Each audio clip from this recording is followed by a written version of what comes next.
Hi, welcome back to Cor Deo Online. We're looking at Psalm 36, and it's a fairly straightforward psalm, but it's just a blessing to kind of spend time in a text like this.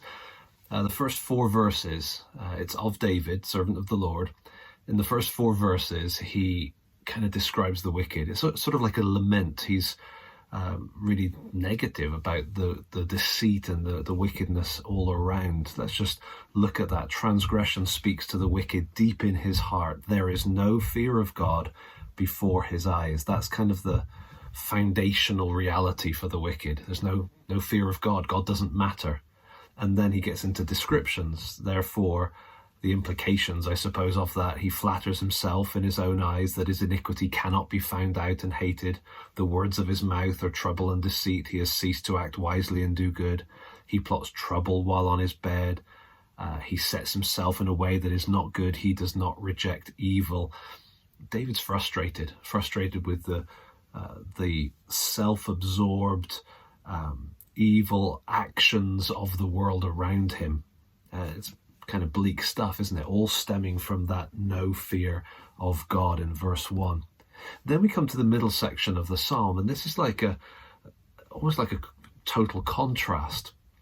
He describes in verses 5 and 6, first of all, some of the truths about God, some of the realities. Your steadfast love, O Lord, extends to the heavens. Your faithfulness to the clouds. Your righteousness is like the mountains of God. Your judgments are like the great deep. Man and beast you save, O Lord. That's an amazing 5 lines of truths about God. His steadfast love and his faithfulness. Often these two concepts come together. God's loyal love and his loyalty to his loyal love, his righteousness and his judgments.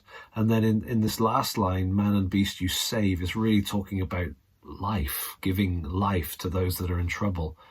And it's fascinating kind of the extent that he goes to here, the extending to the heavens, to the clouds, like the mountains of God, like the great deep. So we've got the extent of the steadfast love and faithfulness beyond measure, the immeasurable, just as you can't reach up to a certain point and then kind of find the edge of the heavens. Now, the heavens go on forever.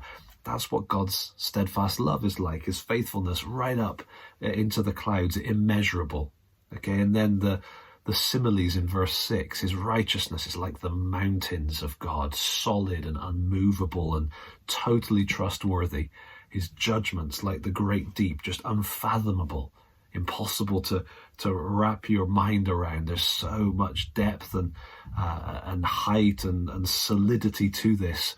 And God gives life, he saves. And so that's a set of truths in verses 5 and 6 that he then comes back and kind of almost cycles through them again. Not quite, but close to it in verses 7, 8, 9, but in a very personal way. How precious is your steadfast love, O God. The children of mankind take refuge in the shadow of your wings. They feast on the abundance of your house. You give them drink from the river of your delights. For with you is the fountain of life. In your light do we see light. And so the truths of verses 5 and 6, truths about God's character, about God's judgments, about God's steadfast love, what does that mean for those of us who know him? Well, it's so precious for us, isn't it? It's like that's where we find our refuge, in the shadow of his wings. We get to feast and we get to drink that life-giving water. We get to have access to the fountain of life itself. In your light do we see light. So many blessings are ours because of who God is. And so really we've had two parts to this psalm: the horrible godlessness of the wicked, and then contemplating the truths that he's listed here about God, the attributes, the perfections of God. He's then just flowed naturally into all the blessings that come to us. And then the final part of the psalm is a prayer. The kind of overflow of a response to this God is to pray to him. Continue your steadfast love to those who know you. Your righteousness, he keeps using some of these same words here, your righteousness to the upright of heart. Let not the foot of arrogance come upon me, nor the hand of the wicked drive me away. Lord, protect me from the verses 1-4 people, right? The wicked that I described at the start, don't let them come against me and do harm to me. And then he anticipates the future judgment of the wicked. There the evildoers lie fallen, they are thrust down, unable to rise. And so the progression of the psalm is so simple. Description of the reality all around. It's not good. There's no fear of God, and so people are incredibly wicked.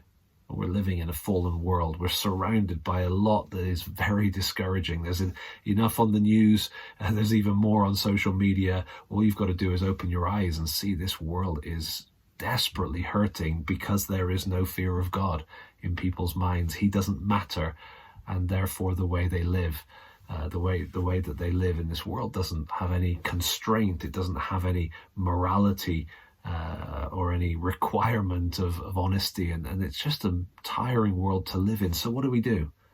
It's tempting to focus on the mess and to focus on the problems, but this psalm, like so many others, says, no, lift up your eyes to what's true about God. Think of his character. Think of his steadfast love, faithfulness, righteousness, judgments. He's the life-giving God. You can't find a measurement that will enable you to kind of identify the extent of those things. They are perfect and wonderful, and therefore we're blessed. Therefore we feast on the abundance of your house. Therefore we have access to the fountain of life. We're so blessed, not because we're special, but because we know him. And so then the natural thing to do, in light of who God is, in light of who he is for us, is to pray to him. Oh Lord, continue your steadfast love, your righteousness. Continue it. Carry on. Keep doing what you are doing. Not a bad prayer for us in a time when we're surrounded by so much to discourage. But actually, if we'll stop and look up, we've got a wonderful God to encourage, to lift our hearts to, and to call out to in prayer. And actually, to pray like he does in verse 10, not, oh God, please would you do something, which is quite a common prayer in the Psalms, but actually maybe this is a good prayer. Lord, continue, carry on your steadfast love, carry on your righteousness. You're doing a good job, even if we don't always see it. Continue your steadfast love and protect us from the evil ones.